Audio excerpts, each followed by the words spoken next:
Лола всегда знала, что ее призвание — быть там, где боль встречается с надеждой.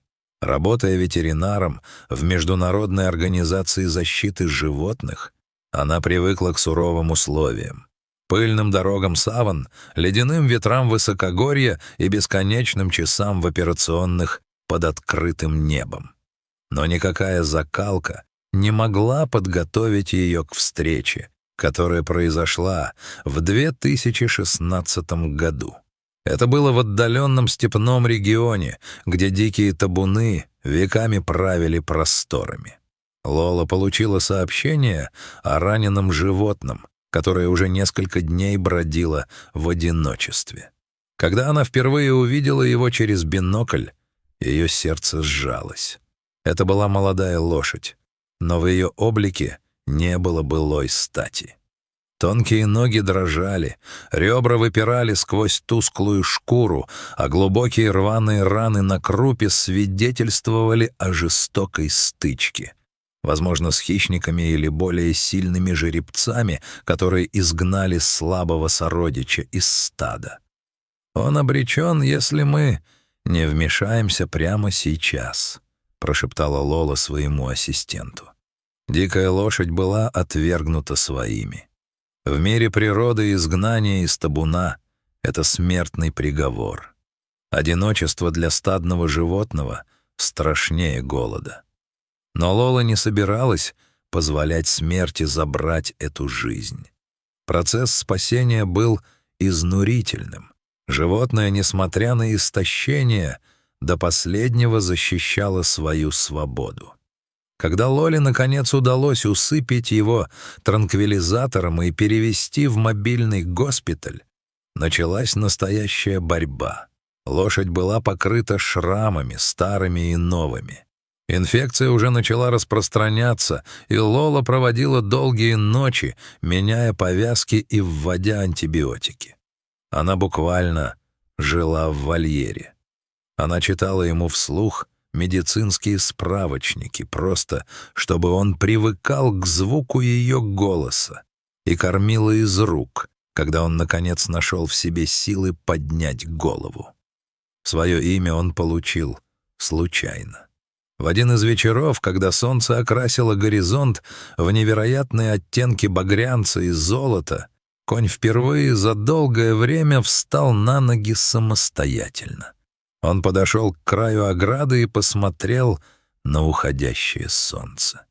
«Ты — мой закат», — прошептала Лола, «потому что в самый темный час наступает надежда на новый рассвет». Прошли месяцы. Шрамы затянулись, хотя тонкие полосы на шкуре навсегда остались напоминанием о прошлом. Закат окреп, его грива заблестела, а в глазах вместо дикого ужаса появилось спокойное любопытство. Как бы сильно Лола не привязалась к закату, ее работа требовала двигаться дальше. Она не могла оставить его себе. Постоянные командировки не позволяли обеспечить коню достойный уход. С тяжелым сердцем она начала искать ему новый дом. Ей нужен был не просто покупатель, а человек с душой. После десятков собеседований она встретила Дэвида. Он был владельцем небольшой, но образцовой конюшни, где к животным относились как к членам семьи. Дэвид долго смотрел на заката, не пытаясь к нему подойти. Он чувствовал гордость этой лошади. «У него благородное сердце», — сказал Дэвид. «Он не просто слушается, он понимает». Лола плакала, когда трейлер с закатом уезжал. Она верила, что делает это для его блага, но часть ее души словно уехала вместе с ним в ту пыльную даль. Прошло 5 лет. Жизнь Лолы изменилась. Она осела в городе, занялась частной практикой, но зов природы все еще жил в ней. Однажды, решив, что ветеринару негоже только лечить лошадей, не умея на них держаться, она записалась на курсы верховой езды на крупный региональный ипподром. Прибыв туда, она вдохнула знакомый запах сена и овса. И тут ее взгляд упал на дальний загон. Там, среди других элитных скакунов, стоял конь. Его осанка, изгиб шеи и та самая характерная отметина шрам на крупе. Лола замерла. Ее дыхание перехватило. «Закат?» — едва слышно произнесла она. Конь, находившийся в 50 метрах, внезапно вскинул голову. Его уши затрепетали. Он издал громкое пронзительное ржание, которое заставило обернуться всех прохожих. Не дожидаясь команд, он сорвался с места, галопом промчался по ливаде и, эффектно перемахнув через невысокое ограждение, оказался рядом с Лолой. Он не напал, не испугался. Он замер в сантиметре от нее, тяжело дыша, и аккуратно ткнулся бархатным носом в ее плечо. 5 лет разлуки исчезли в одно мгновение. В его больших карих глазах светилось узнавание и безмерная, почти человеческая радость.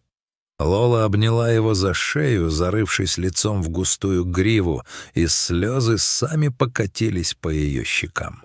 Выяснилось, что Дэвид, столкнувшись с финансовыми трудностями, был вынужден продать Заката спортивному клубу. Конь показывал невероятные результаты в прыжках, но тренеры жаловались на его сложный характер. Он подчинялся только тем, кого уважал. Весь тот день Лола провела на ипподроме. Она наблюдала, как Закат тренируется. Его движения были полны грации, он перелетал через барьеры, словно у него были крылья. Но когда тренировка заканчивалась, он упорно возвращался к Лоле, отказываясь уходить в стойло без нее. Лола поняла. Судьба дает ей второй шанс. Она связалась с нынешним владельцем. Это был непростой разговор. Мужчина сначала не хотел слушать о продаже своего лучшего прыгуна, но когда он увидел их взаимодействие, как дикий по натуре конь превращается в кроткое создание в руках этой женщины, его сердце оттаяло. «Я вижу, что он принадлежит вам больше, чем этому клубу», — сказал он. Так Закат вернулся к Лоле. Теперь уже навсегда.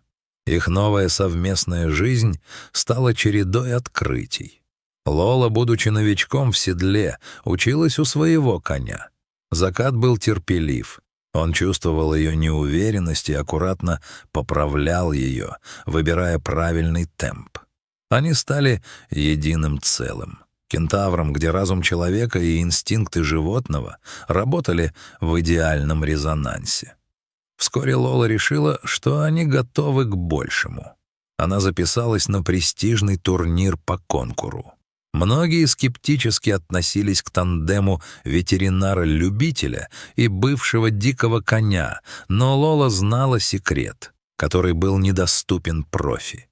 Их связь строилась не на шпорах и хлысте, а на абсолютном доверии. День соревнований был пасмурным, но арена сверкала от огней. На трибунах собрались сотни зрителей. Когда Лола и Закат вышли на поле, воцарилась тишина. Они выглядели безупречно. Лола в строгом рединготе и Закат, чья шерсть отливала медью под светом софитов. Они начали маршрут. Одно препятствие за другим оставалось позади. Легкость, с которой Закат брал высоту, поражала судей. Казалось, он не прилагает усилий, а просто парит. И вот финал. Последний барьер, оксер, невероятно высокий и широкий прыжок, на котором срезались многие фавориты. Лола почувствовала, как по спине пробежал холодок. Но Закат лишь слегка прянул ушами, призывая ее к спокойствию. «Давай, мальчик, покажем им», — шепнула она. Они пошли на взлет. Секунда невесомости, тишина трибун и мягкое приземление. Взрыв аплодисментов. Это была чистая победа. Не просто победа в спорте, а триумф любви над обстоятельствами. После того турнира жизнь Лолы и Заката превратилась в удивительное путешествие. Они не стали гнаться за всеми медалями мира, хотя их приглашали на лучшие арены страны.